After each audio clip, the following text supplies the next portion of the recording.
Let us start wave optics. तो wave optics में हम उसके फर्स्ट पार्ट से शुरू करते हैं, जहां पर हम ये देखेंगे कि लाइट के लिए कौन कौन से साइंटिस्ट ने क्या थ्योरीज दी। तो सबसे पहले आता है न्यूटन्स कॉर्पस्क्यूलर थ्योरी। तो न्यूटन ने कहा कि हर एक लाइट सोर्स जो है वो लाइट एमिट करता है, लेकिन किस फॉर्म में? छोटे छोटे पार्टिकल्स के फॉर्म में। और ये पार्टिकल स्मॉल, हल्के और इलास्टिक होते हैं, सभी डायरेक्शन में जाते हैं और इनको कॉर्प्यूसल्स कहा गया। उन्होंने ये भी माना कि ये पार्टिकल्स जो हैं स्पीड ऑफ लाइट से मूव करते हैं। उन्होंने कहा कि जब ये पार्टिकल हमारी आंख की रेटिना पे स्ट्राइक करते हैं तो हमें देखने का सेंसेशन होता है। कलर्स के लिए उन्होंने इन पार्टिकल्स की साइज को रेस्पॉन्सिबल कहा। उन्होंने ये भी बोल दिया कि भैया इसका रेस्ट मास 0 होता है, इनविजिबल होते हैं और moves in same straight line. तो लाइट की नेचर के लिए न्यूटन ने अपनी थ्योरी दी थी, जो न्यूटन कॉर्पस्क्यूलर थ्योरी कहलाती है। तो अगर कोई थ्योरी दी गई है और उसको माना गया है, इसका मतलब कुछ ऐसे फिनोमिनन हैं जो उस थ्योरी से आसानी से एक्सप्लेन किए गए, और कुछ ऐसे फिनोमिनन है जो नहीं किए गए, इसलिए बाद में उस थ्योरी को डिस्कार्ड कर दिया गया। तो न्यूटन कॉर्पस्क्यूलर थ्योरी से हम रिफ्लेक्शन, रिफ्रैक्शन और एनर्जी प्रोपोगेशन को एक्सप्लेन कर सकते हैं। लेकिन न्यूटन कॉर्पस्क्यूलर थ्योरी से इंटरफेरेंस, डिफ्रैक्शन, पोलराइजेशन, टीआईआर को एक्सप्लेन नहीं किया जा सकता। और इनका सबसे बड़ा ड्रॉबैक ये था कि अगर इन्होंने पार्टिकल्स माने हैं, मास माना है, तो न्यूटन के हिसाब से इन्होंने डेंसर मीडियम में लाइट की स्पीड ज़्यादा कही। लेकिन इन कॉन्ट्राडिक्शन टू रियलिटी, वास्तव में डेंसर मीडियम में लाइट का स्पीड कम था। और इन्होंने इसको पार्टिकल नेचर का माना, लेकिन ये फोटो इलेक्ट्रिक इफेक्ट को एक्सप्लेन नहीं किया जा सकता है इस थ्योरी को लेकर। बाद में हाइगेंस ने अपना थ्योरी दिया। उन्होंने माना कि भैया लाइट जो है लॉन्गिट्यूडिनल वेव है, और लॉन्गिट्यूडिनल वेव है तो इसके प्रोपोगेशन के लिए मीडियम की ज़रूरत है। तो उन्होंने लगे हाथों एक हाइपोथेटिकल मीडियम मान लिया, जिसको ईथर कहा, और ये माना कि ये मीडियम थ्रू आउट अवेलेबल है। अब लाइट फॉरवर्ड डायरेक्शन में मूव करती है in the form of wave front. तो वेव फ्रंट क्या है? Wave front is the locus of all the points vibrating in same phase. Every point on the wave front वो दूसरे wave front के लिए सोर्स का काम करता है। हम इसको कुछ इस तरह से समझें कि सपोज ये एक बॉक्स है, इस बॉक्स के अंदर एक लाइट बल्ब है, और ये बॉक्स बाहर से पूरी तरह से डार्क किया हुआ है। ठीक है, तो इस बल्ब की वजह से जो लाइट है वो इसमें सभी तरफ है, लेकिन बाहर लाइट नहीं होगा। तो यहां से वेव फ्रंट ऐसे आ रहा है। अगर हम इसके यहां पर एक छोटा सा छेद कर दें तो लाइट यहां से बाहर जाएगी। तो सोर्स तो यहां पर था मेन, लेकिन जो यहां पर वेव फ्रंट है उसके इन पॉइंट से लाइट आगे जाती है। इसका ये मीनिंग रहेगा। चलिए, तो every point on the wave front becomes the source of the secondary wavelet, जो कि लाइट एमिट करते हैं फॉरवर्ड डायरेक्शन में।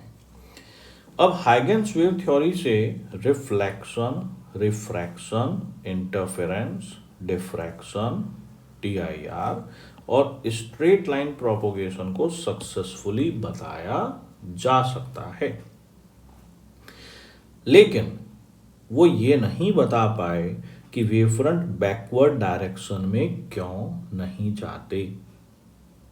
तो ये उनकी फेलियोरिटी थी। ईथर हर जगह नहीं होता। Absence of ether was proven by Michelson Morley. ये भी उनका ड्रॉबैक था। अब हम बात करें कि वेवफ्रंट क्या है। वेवफ्रंट हमने पहले ही कहा, it is the locus of all the particles vibrating in same phase. तो नेचर ऑफ वेवफ्रंट डिपेंड करता है लाइट सोर्स के शेप पर। अब हम यहां समझें, मान लिया लाइट सोर्स पॉइंट है, तो इससे जो लाइट जाएगी, जैसे ये लाइट रेज गई, तो यहां पर जो वेव फ्रंट है वो स्फेरिकल है। लाइट रे हमेशा वेव फ्रंट के परपेंडिकुलर होती है। अब हमने पॉइंट सोर्स की वजह से ये स्फेरिकल क्यों लिया, क्योंकि ये सारे पॉइंट इससे सेम डिस्टेंस पर हैं, तो पाथ डिफरेंस इन सभी पॉइंट के लिए पाथ डिफरेंस 0 हुआ। तो ये सभी पॉइंट सेम फेज में होंगे, इसलिए ये वेवफ्रंट कहलाएंगे। अगर सोर्स लीनियर है तो वेवफ्रंट सिलेंड्रिकल होगा। अब आगे बात करते हैं। Light rays are always perpendicular to wavefront. अब अगर हमारे पास में सोर्स भले पॉइंट हो या लाइन सोर्स हो, तो उससे जो बनने वाला वेवफ्रंट है, अगर हम बहुत ज्यादा डिस्टेंस पर जाएंगे तो वो प्लेन वेवफ्रंट हो जाएगा। इस डायग्राम से क्लियर है कि यहां पर लाइट बीम कन्वर्जिंग है, तो वेवफ्रंट कन्वर्जिंग होगा। अब यहां तक वेवफ्रंट को समझने के लिए हमने काफी इंपॉर्टेंट वर्ड्स यूज लिए हैं। Phase difference. तो फेज डिफरेंस को समझने के लिए हम एक वेव प्रोपोगेशन का स्नैपशॉट लेते हैं कि किसी मीडियम में वेव प्रोपोगेट हुई तो मीडियम के पार्टिकल्स इस तरह से वाइब्रेट करते हैं। तो पॉइंट ए डाउनवर्ड डायरेक्शन में जाता है, point B upward, C downward, D upward, E downward and so on. ये सभी पार्टिकल्स जो हमने कंसीडर किए हैं मीन पोजीशन पर हैं। ए की वेलोसिटी नीचे की तरफ है, वापस अगला पार्टिकल सी है, उसकी वेलोसिटी भी नीचे की तरफ है। हमने एसएचएम 11th क्लास में पढ़ा है, और अगर हम एसएचएम के हिसाब से यहां पर फेज डिफरेंस देखेंगे तो ये 0, pi, 2 pi, 3 pi, 4 pi, 5 pi and so on. Path difference देखेंगे तो 0, lambda by 2, lambda, 3 lambda by 2 and so on.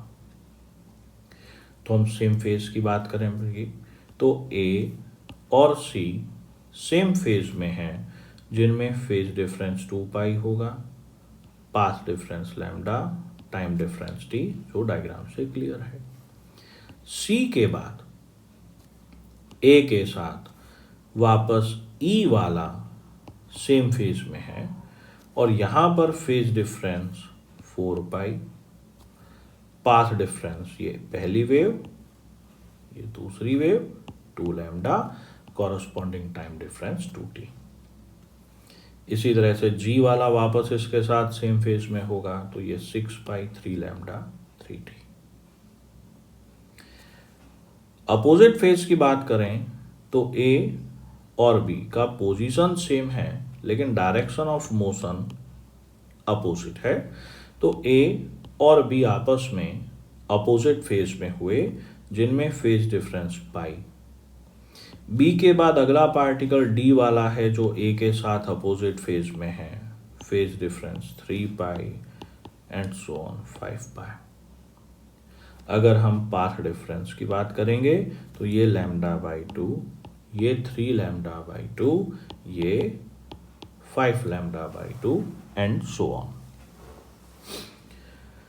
तो यहां से हम समझ सकते हैं कि अगर पार्टिकल्स सेम फेज में है तो उनका phase difference 2n pi, path difference n lambda, time difference nt होगा।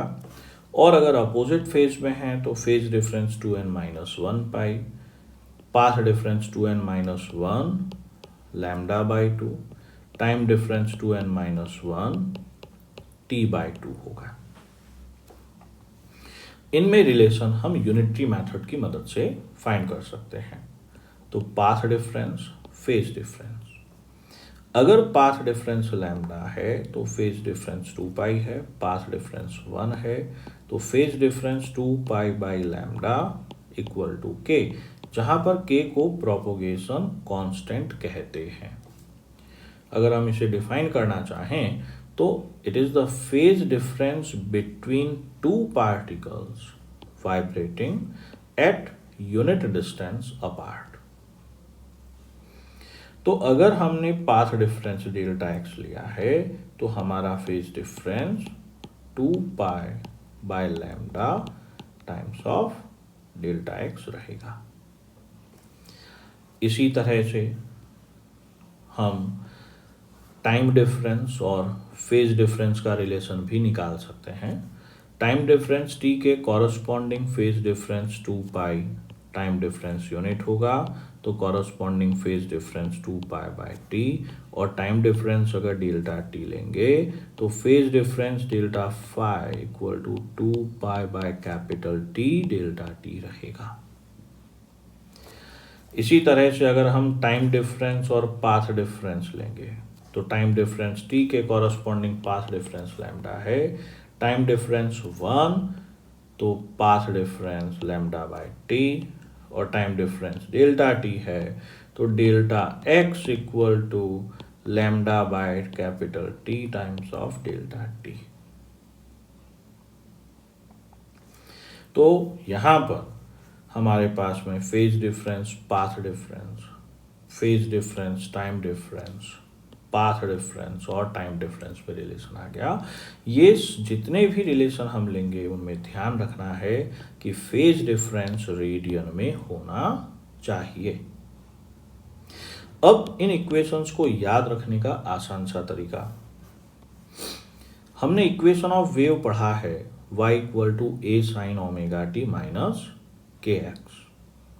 तो यहां पर ये भी फेज है, ये भी फेज है, तो हम phi equal to omega t लिखें, phi equal to k x लिखें, तो del phi equal to omega delta t, इससे del phi equal to k delta x.